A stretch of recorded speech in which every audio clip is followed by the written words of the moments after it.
Hello viewer, the Nameless Scholar here, and welcome back to more Age of Sigmar lore. Today I will be covering the Daughters of Khaine, led by the one and only Dami Mami Morathi of all people. They are an army of scantily clad women who terrify their foes as much as they terrify their allies. They scream at the top of their lungs, gracefully charging at their enemies and killing them by 1,000 cuts, and leave nothing but bloodied cadavers in their wake, using razor-sharp daggers and barbed whips. Their main capital, and by extension, the seat of Morathi's power, is in the city of Hagg-Nar, where they have raised idols of Morathi, whom they see as the oracle and reincarnation of Khaine. With this, they are mostly in the realm of shadow. However, they can be found all over the mortal realms, as they seek to spread their influence far and wide, declaring battle pilgrimages into enemy land and either convert them if they can, or spill their blood in the name of Khaine, which is the dead elven god of war. However, they usually do not attack their allies. Instead, they send their witch elves into Khainite coliseums found in the cities of their allies to entertain the masses. Their battles can be a duel between two witch elves where no one dies, or said witch elf taking on a beast alone, or a group of, say, chaos worshippers, treating the coliseum battle like it's a ritual and slay her foes violently in the name of Morathi Khaine. With their coliseums and sending their armies of zealous women as reinforcements to their allies, it is how the Daughters of Khaine gain soft power over their allies. Now, this video will be my first lore video where I essentially cover one of the named characters, because the lore of Morathi is very interlinked with the lore of the Daughters of Khaine. So, because of that, I will be also covering Morathi in depth in this video. It is said that Morathi was once a prominent figure in the world that was before it was destroyed. However, she will not speak of her time there, nor her time while she was in the belly of Slaanesh. Morathi is the only elf who escaped from the gullet of Slaanesh, after what seemed to be an eternity of torment that comprises of the most depraved things you can think of. When she did get out, she was no god, only a broken shell of a woman that was made to look like a Medusa as a mockery of her former beauty. She wandered Ulgu, the realm of shadow, to see if anyone else survived, to see if she was all alone in this vast, desolate and gloomy realm. After what seemed to be another eternity, she found one person, one god even, and that god was Malarian, her son from the world that was. However, this reunion was not a happy one, as Malarian had enmity against his mother for reasons he will not speak of. Morathi, on the other hand, despised that her son got to become a god while she couldn't. Malarian, however, still gifted her a tract of land in the middle of the Umbral Vale. And I use the word gift very loosely. However, Morathi wanted this place as it is essentially the best geographical location on Ulgu for defense.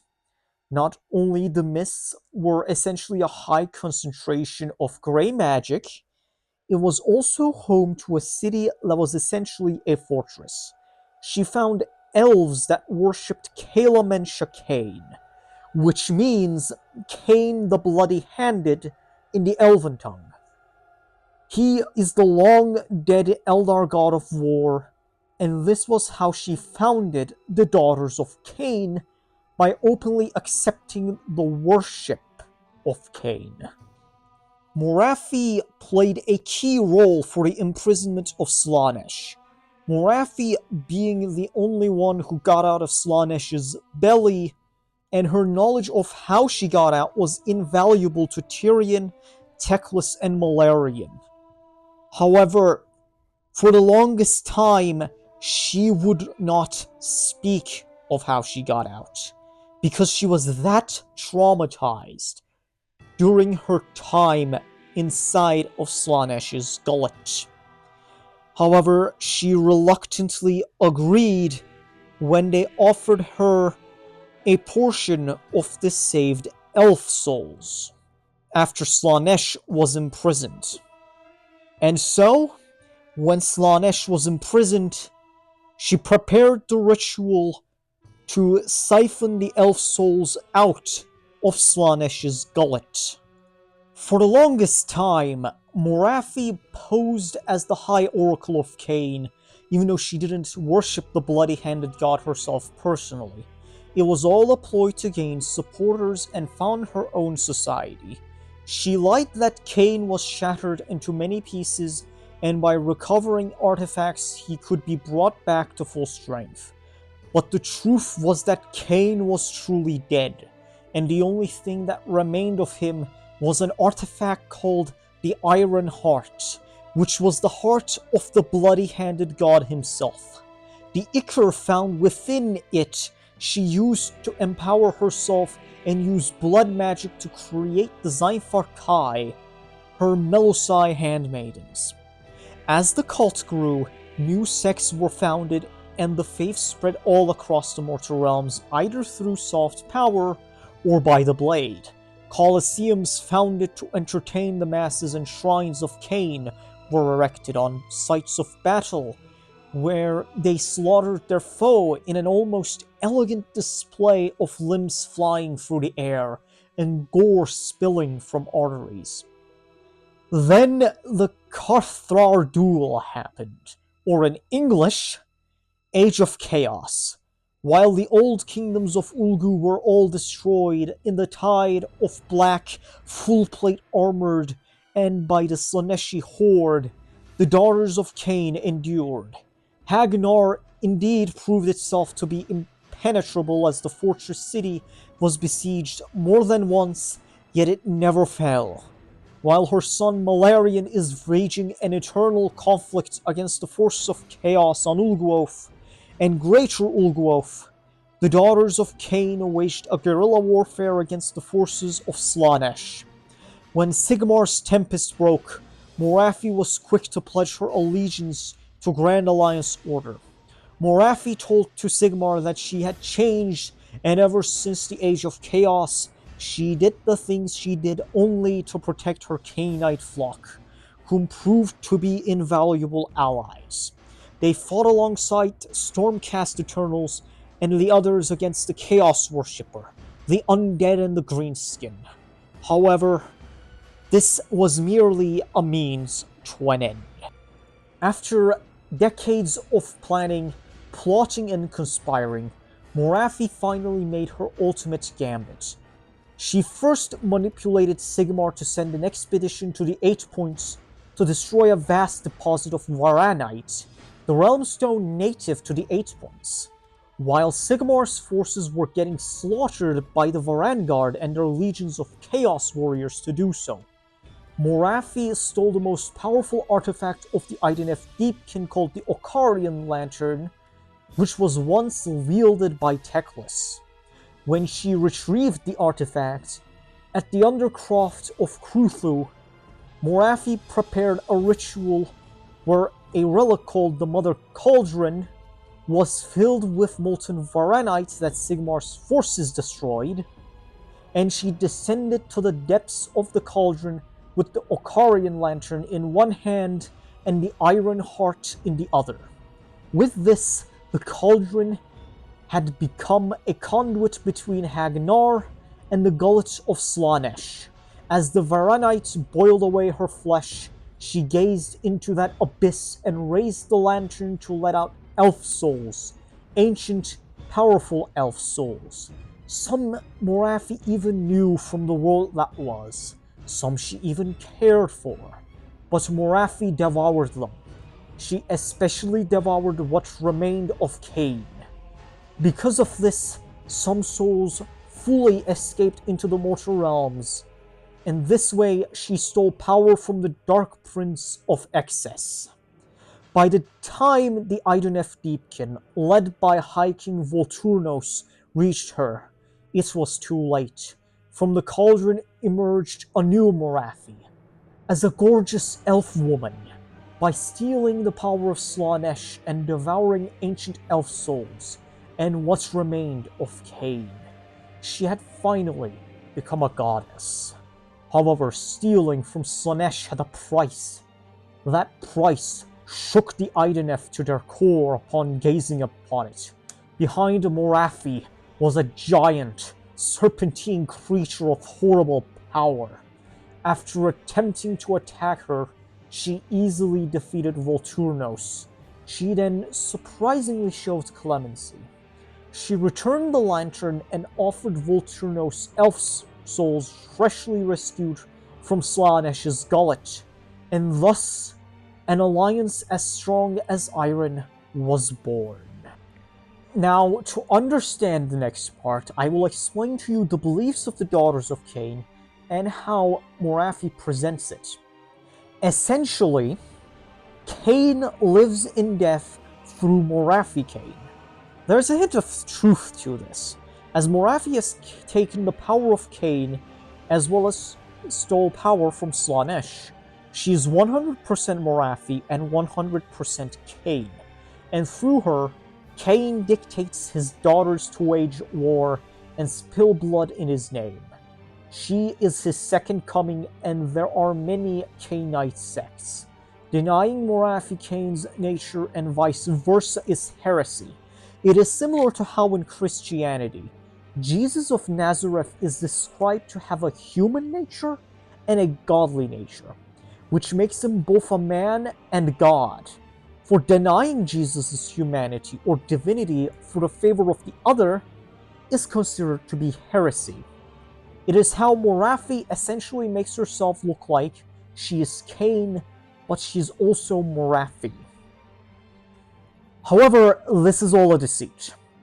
Although she is lying by omission when she says that she is the second coming of Khaine, she is merely a usurper of Khaine's power.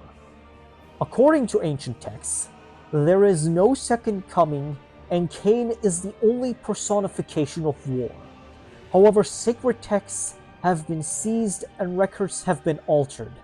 One day, the bloody-handed god will be forgotten, and it will be only Morathi who will be worshipped as the new elven goddess of war, whom has erected statues of herself all across the Khainite temples found in the mortal realms, and the avatars of Khaine themselves have taken a more feminine form. However, this deceit hasn't gone unnoticed. One time, the most well-known dissident, Aghaya of the Kraith, accused Morathi of deceit and the highest blasphemy by usurping the bloody-handed god. Morathi manicured her hand, and the iron golems, the avatar of Khaine, had torn Aghaya limb from limb, showing what happens to those who descend openly. This is why I believe that when Morathi says that she is the reincarnation of Khaine, she is lying by omission. Yes, she is the second coming of Khaine. She's just omitting the fact that she absorbed what remained of Khaine into herself. However, there are still dissenters, particularly a heterodox sect called the Crone Heralds, who not only follow the Khainite creed, but worship Morathi Hagg, the elf goddess of foresight and prophecy. However, like Khaine, Morathi Hagg is long dead, digested in Slaanesh's fat gullet. Speaking of, it is implied that Morathi stealing power from Slaanesh and absorbing those elf souls had a price. Slaanesh is like an apple that looks ripe from the outside but is rotten to its core. While Morathi was able to rejuvenate herself as even more regal and gorgeous than ever, however, she split when one of the elf souls she consumed happened to be that of an elven king that was very strong. As a final act of vengeance, he wounded her soul and had her apotheosis flawed.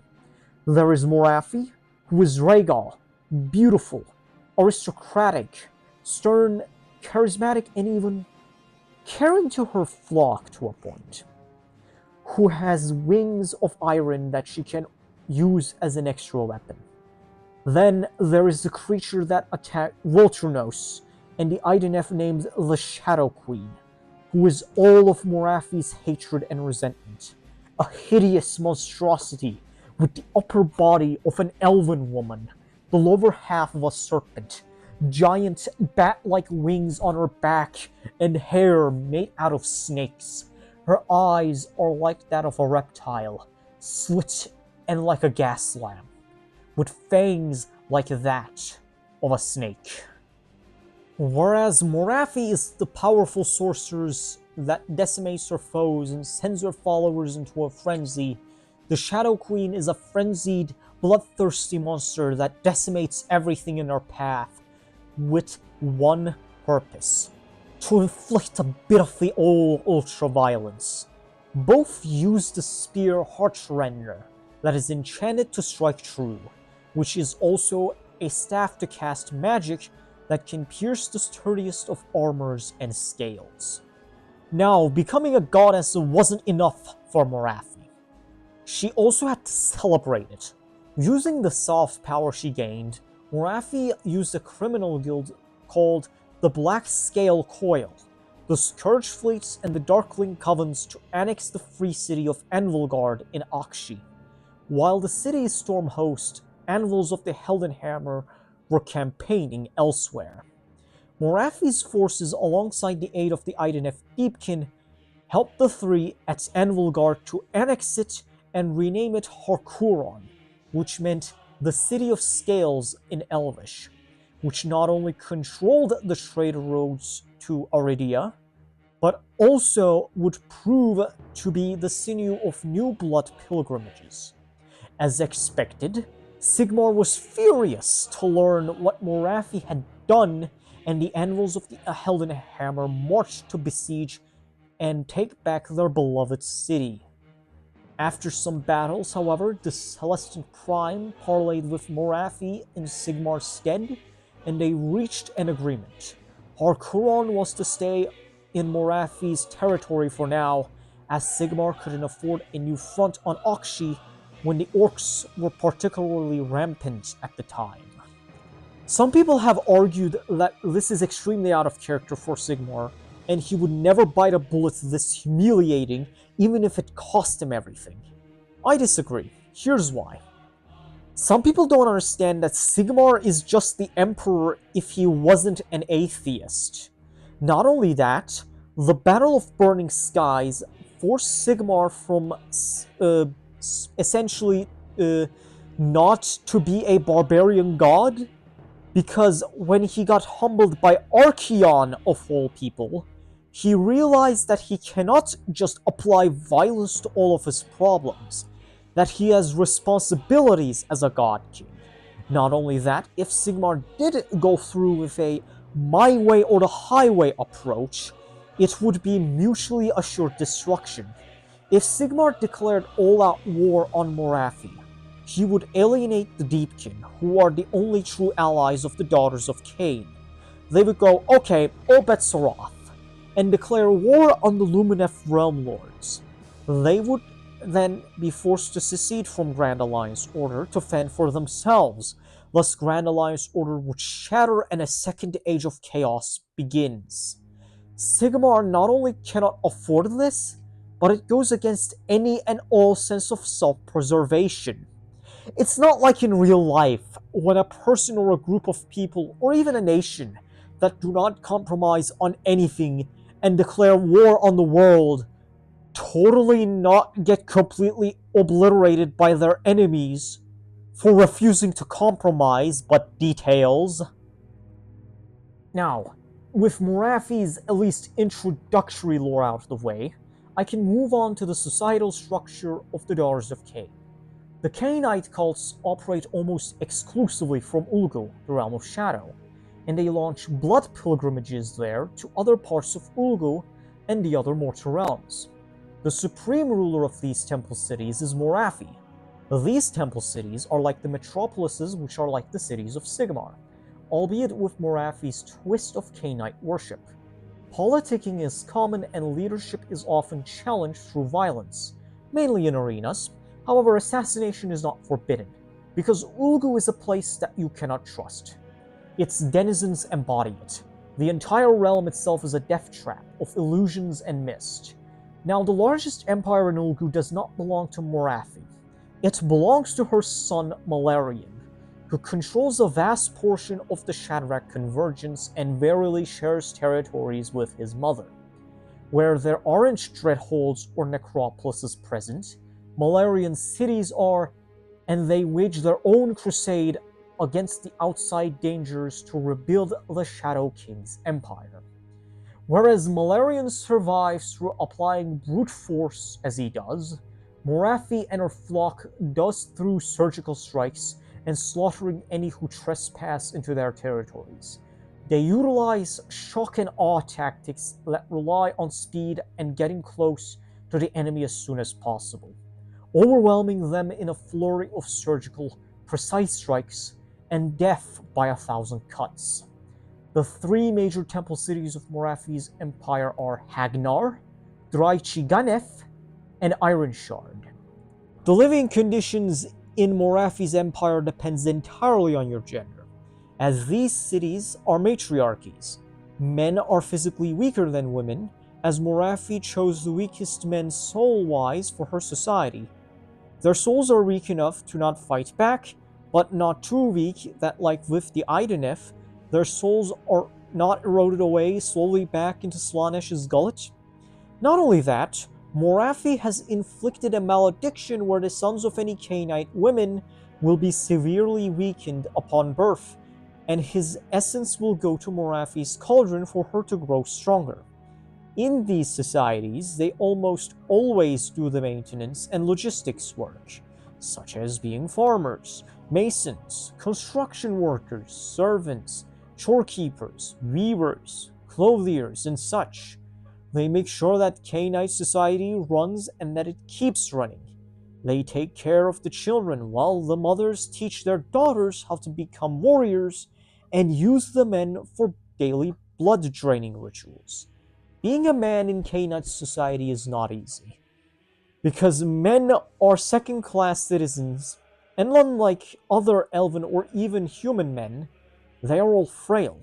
Some are even gauntly, as well as fed and clothed poorly. If you are a woman, you get to have more privileges, of course. For example, being a part of the sisterhood in the first place. All sects of the Daughters of Khaine follow a strict hierarchy that is also a chain of command, which Morathi can alter as she wishes. At the top is Morathi herself, beneath her are her truly and utterly loyal bodyguards and assassins. Underneath them are the sects themselves, which all have their own war covens. These war covens comprise of smaller covens who have more credence over the other depending on the sect. The smaller covens are the Cauldron Guard, which comprise of Hag Queens, Cauldrons of Blood, Witch Elves, and Khainite Life Takers. The Scave Coven, which comprise of Melusai Iris Scales, Bloodrack Shrines, and Bloodrack Medusae. Blood Sisters and Blood Stalkers.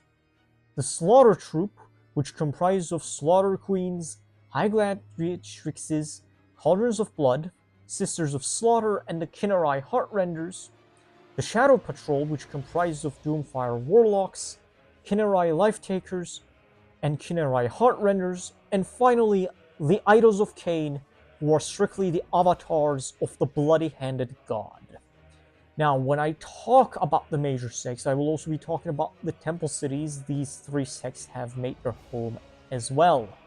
Those being Hagg-Nar, Draichi Ganeth, and Ironshard. Hagg-Nar is the name of both the capital and the sect. They are utterly devoted to Morathi and are more likely to bring cauldrons of blood than anyone else, making Hag Queens to be the generals of a war coven of Hagg-Nars than any other sect. Which means that the Cauldron Guard are essentially the largest and most important coven of a war coven. Now, aside from that, as a city, Hagg-Nar used to be filled with the statues of Khailebron and Khaine, now replaced with that of Morathi. It is a formidable metropolis with spires that pierce the gloomy sky. It is a testament to Morathi's might and the zeal of the Khainite cult. The reason for this is that Hagg-Nar started off as one single shrine dedicated to Khailebron and Khaine, and became an impenetrable fortress monastery. It is surrounded by mists of grey magic which conceals it, located on an island that is near the center of the Shadrach Convergence, so it is covered by water on all sides. The besieging enemy must first brave waters that are protected by scourge fleets, and the waters hide many hidden watchtowers and sally ports which allow witch elves to strike at vulnerable flanks of any would-be besieger. If one tries entering airborne, they have to deal with hordes of Khainite overwhelming them, and by some miracle you manage to make it to land. There are arcane traps laid by Morathi herself all over the place. These traps comprise of hexes, spells that can exsanguinate a victim, or obsidian golems. The city is like that of its Sigmarite neighbor Misthaven, but it is much more zealous and dedicated to Khaine. At the outskirts of the city, humans and dwarves can be found living, but they are expected to assimilate to Khainite society, lest they incur the wrath of the Hag priestesses. The heart of Hagg-Nar is Helahart, which is the temple in which Morathi Khaine holds court. It is a citadel that pierces the sky with bladed tips and sacrificial pits, gladiatorial arenas, and forbidden palaces that goes way underground. Its armies march from the iron gates of the city for their blood pilgrimages with zeal. They are the most numerous of Morathi's armies, and they are the most organized, utilizing a shock and awe doctrine. Then there is the Draichi Ganeth. It is also home to the sect of the same name. This temple city is located in the middle of a desert. It is referred to as the Tower of Blaze. This city has tiers, and these tiers all have dedicated districts for gladiatorial combat, and each arena has a twist to it, such as the Arena of Cinders, which has flame traps scattered all over it. The Arena of Drowning, on the other hand, has islands of rock, and the water is home to its own ecosystem, which also comprises of carnivores that like to eat creatures that like to breathe air and live on land. So essentially, Draichi Ganeth has areas that could be used as props for a Saw movie. But what about living space, you might ask? Well, here's the thing. Draichi Ganeth is very Spartan. They are highly minimalistic, and the reason for this is that they believe any luxury will lead to lapses in discipline and will take time away from honing their craft. What is their craft, you might ask? That craft is the craft of the perfect killing blow. Draichi Ganeth seizes gladiatorial combat and slaughter in the battle as an art form to be perfected. Their favored method of execution is decapitation. This minimalism and dedication to slaughter pays off, as the gladiatrixes of Draichi Ganeth are the ones that are the most famous. For example, Miegra of the Hag of Hammerlaksha, or the Lady of Vindicarum, who is said to have not even suffered a single cut in her 1,000 battles in the Colosseum. The coven which has more credence in this, is the Slaughter Troop in Draichi Ganeth. And then there is Ironshard, which is the home of the Zaithar Kai, sometimes referred to as the Blood Saints. Ironshard from the outside is essentially an overglorified ruin, and you would not be wrong. It is located at the top of a flat-topped mountain made out of a black metal called Umbrium, which is almost as valuable as Ulgu's own realm stone. This metal is sturdy yet light, and is infused with grey magic. You thought Draichi Ganeth was bad with its sparse living space? Well, Ironshard is a dungeon the size of a city, filled to the brim with Melusai and Kinnarai. This is one of the reasons envoys and merchants rarely venture there, as they also have to brave the wilds of Valeth, with the specter of chaos constantly looming over it. The reason for this is that Valeth is one of the most contested territories in the Shadrach Convergence. The denizens of Ironshard, well, at least the Melusai, do not live in buildings. They are essentially there for ominous show, as they live deep underground behind webs of illusions. These beings were kept secret by Morathi for the longest time, only to utilized in the most important battles during the Age of Chaos.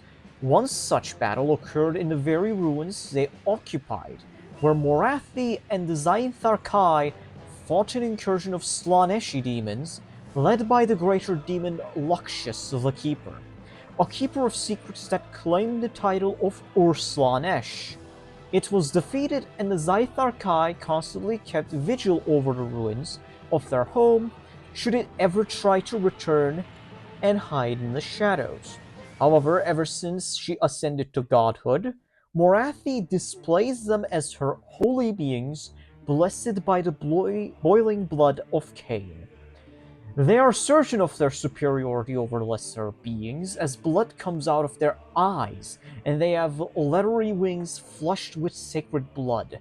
It is why I said that Morathi actually consumed what remained of Khaine, and is actually using the power she got from his remains and the Iron Heart.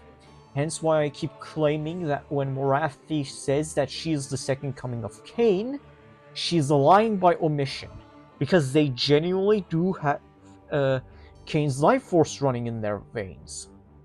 She is just omitting the part where she consumed Khaine's remains. Within the major Khainite sects and temple cities out of the way, time to cover the other three sects. The major ones, I mean. The Kraith, who in their single-minded pursuit of slaughter, are nomadic, as they believe that Khaine has only one temple, the battlefield. The Khailebron, whom are also nomadic, are a sect that reveres Khaine's aspect of assassination. They are Morathi's assassins and spies, and their power over shadow magic is second only to Morathi herself. However, the new goddess of war has been suspicious of them recently, as rumor has it that the heretical Crone Heralds have been spreading claims of the utmost blasphemy. However, Morathi has sent her Scaveborn to root them out. However, it is unclear how successful this was, given that a figure has been rising to oppose Morathi directly and live. Finally, there are Hagg-Nar, who are the only non-Scaveborn inhabitants of Ironshard. They are as minimalistic and as Spartan as their sisters over at Draichi Ganeth, yet they do not seek the perfect killing blow. They are merely militant and use the metal on the mountain Ironshard is located at to forge themselves superior daggers to drive deep into the necks of their enemies. Finally, I can move on to the units of the Daughters, starting with their leaders such as Hag Queens, who are tasked with sacred chants and the most sacred duty of preparing witch brew, a concoction made by the blood of fallen slaughter queens. They administer this potion to their sisters under their command to heighten their senses and enhance their performance in battle. How this draw with the consistency of viscous blood produced is a secret known only to the high priestesses, but the result is clear. It gives the troopers an insatiable bloodlust and turns off all sense of self-preservation. However, it also allows them to ignore grievous wounds. Alongside that, Hag Queens also join the battle alongside their sisters, of course. Whereas Hag Queens are the spiritual leaders that guide their sisters to war, the Slaughter Queens are more martial, whom all used to be witch elves, but have clawed their way to the top by slicing throats, archeries, and made sure that they jet out blood with each strike of their weapons in the name of Khaine. and the gory display they leave behind will leave in awe even the non-Khainites witnessing their battle prowess as they tear their foes from limb and dodge the strikes of their enemies with supernatural speed. Sometimes hag priestesses operate cauldrons of blood, which are platforms that have an iron statue of Khaine as well as a giant cauldron full of blood. Upon boiling it, the crimson smoke that comes out of it invigorates those around it with bloodlust and strength. The statue is an avatar of Khaine, which hacks away at anything that comes remotely close to it. Sometimes they strike the battlefield next to the cauldron rather than being a part of the glorified chariot itself. The blood filled within those cauldrons all go back to Morathi's mother cauldron, and she takes in energy to grow herself stronger from the blood that was shed in her name. The foot soldiers of the Daughters of Khaine comprise of witch elves. Some all live a Spartan lifestyle, always honing their skills. Their idea of entertainment being ritual combat, and they also dedicate some of their resting time to scripture and prayer to Morathi Khaine. They fight with daggers referred to as Siansa. These daggers are tempered with blood blessed by hag queens and are forged to easily cut flesh and cause profuse bleeding. The purpose of the Siansa is not to tear limbs, but to inflict death by 1,000 cuts or a single stab to the neck or back. The reason why they are scantily clad is that they can actually afford to dodge attacks due to them being faster than human women and also physically stronger than them. However, they wear enchanted bracers and pauldrons to tank the occasional hit that they will fail to dodge. Aside from that, it is kill or be killed. When they do reach their foes, their stoic demeanor is replaced by an insatiable bloodlust. So much so that they are known to attack even each other from time to time, especially if witch brew is in effect. Then there are the Sisters of Slaughter, who are a subcult considered extremists even by other Khainites. For them, violence in the name of Khaine is not a solution. It is a question, and the answer is yes. They take the vow of Draharu and don masks of living metal, and in a painful rite, the helmets are permanently grafted to their heads. Melee combat is worship, and they fight in an exaggerated style. Their weapon of choice is a whip by the name of Creeplash, and they have supreme precision with it. With a simple flick of her wrist, a Sister of Slaughter can tear apart a fly in half, and against their enemies, the serpentine coil tears limbs apart. Alongside the Creeplash, some sisters take a small knife or a bladed buckler to do counterattacks with. Finally, there are the High Gladiatrixes who don't have an official rank in the Daughters of Khaine. However, few would deny their aid. These women are not made, but born. A witch elf or a Sister of Slaughter becomes a High Gladiatrix when they start overcoming more perilous challenges all by themselves, such as a mob of captive Oruks, a duo of rampaging Stegadons, or a coven of Sisters of Slaughter. They don't preach the word of Khaine like the hag priestesses. They live it by embodying the bloody-handed god's bloodlust and desire for slaughter. When they enter the battlefield, these one-woman armies are surrounded by two things: fear and dead men. They single-handedly clear entire units all by themselves and live to tell the tale to the surviving sisters. Now on to the Melusai, which is just Games Workshop's copyrighted name for Medusa, so I will be using those words interchangeably. The thing with them is that they are not born. They are made, for the most part. At least the Iron Scales, whom Morathi creates from the souls she took from the gullet of Slaanesh, who want to take revenge from the Dark Prince of Excess. The Melusai are also capable of speech, yet they usually prefer to talk to one another through graceful gestures and unspoken empathic signals, which all Medusai have. They are Morathi's personal guard, They wield curved daggers and serpent-crested staves named Keldrisaif. They loose bolts of shadow energy into their foes and proceed with a death by 1,000 cuts. The serpents on the staves are also not for decoration. With the right words, they can coil at the approaching enemy and bury their fangs deep into their chest and tear out their heart. The iron scales then hold this heart as an offering to Khaine, and the rest of the Scaveborn enter into a frenzy and can collapse the front of a battle in a few bloody minutes. There are the Blood Sisters, who are either the body or a blood-rack Medusa.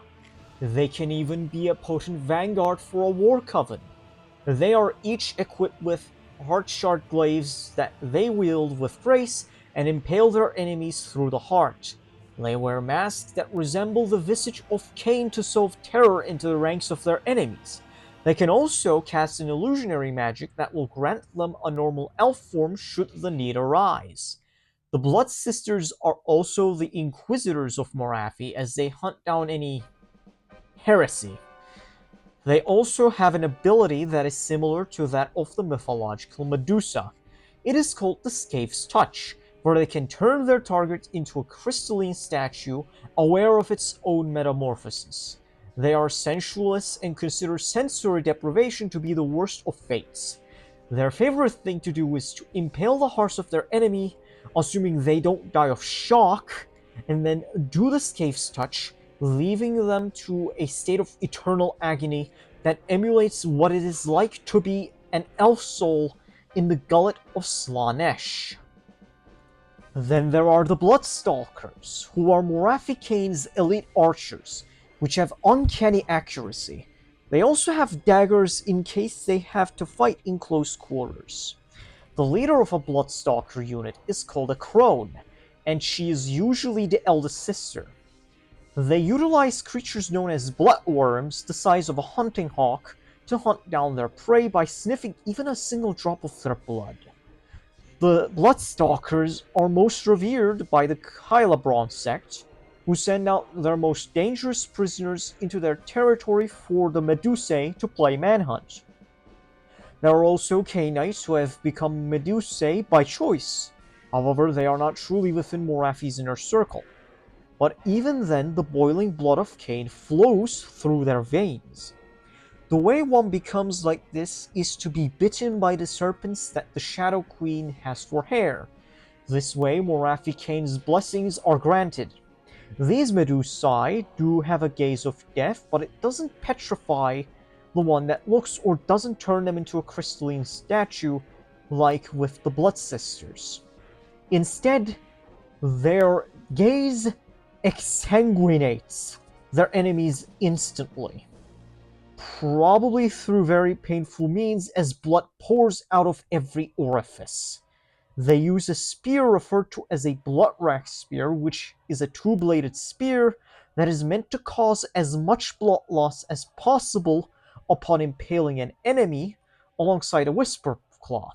Essentially, a claw weapon.